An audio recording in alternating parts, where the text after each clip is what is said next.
আমি নিশ্চিত এবার মালদায় বহিরাগত জমিদারদের বিদায় আসন্ন এবং আজকের এই সভার ছবিগুলো দেখার পর যারা মালদার মানুষকে এসআইআর করে তাদের নাম ভোটার লিস্টের বাইরে রেখে মৌলিক অধিকার কাটতে চেয়েছিল, তাদের আগামী 1 মাস ঘুম বন্ধ হয়ে যাবে।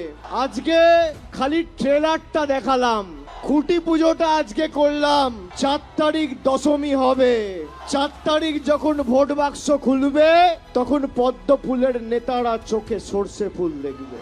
চাঁচল এবং হরিশ্চন্দ্রপুর মিলিয়ে প্রায় 1,80,000 মানুষকে আন্ডার অ্যাডজুডিকেশন রেখেছিল নির্বাচন কমিশন এবং জ্ঞানেশ কুমার।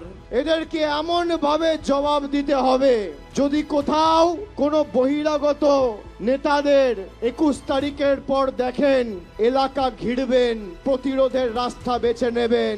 কোন বিহার ইউপির নেতাদের মালদার মাটিতে জায়গা নেই।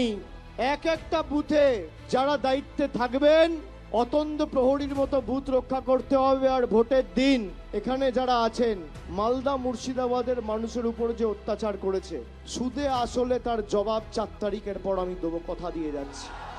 এই দায়িত্ব আমার। প্রধানমন্ত্রী কেন প্রমাণ করতে যাবে? তুমি কেন উত্তেজিত হচ্ছ? তোমায় ডিএনএ দিতে হবে না, রক্ত দিতে হবে না, আমরা আছি তো রে ভাই। তোমাদের কিছু হওয়ার আগে আমার মৃতদেহ পেরিয়ে যেতে হবে, আমি কথা দিয়ে যাচ্ছি। আমি দাঁড়িয়ে থাকবো, কেউ থাকুক না থাকুক।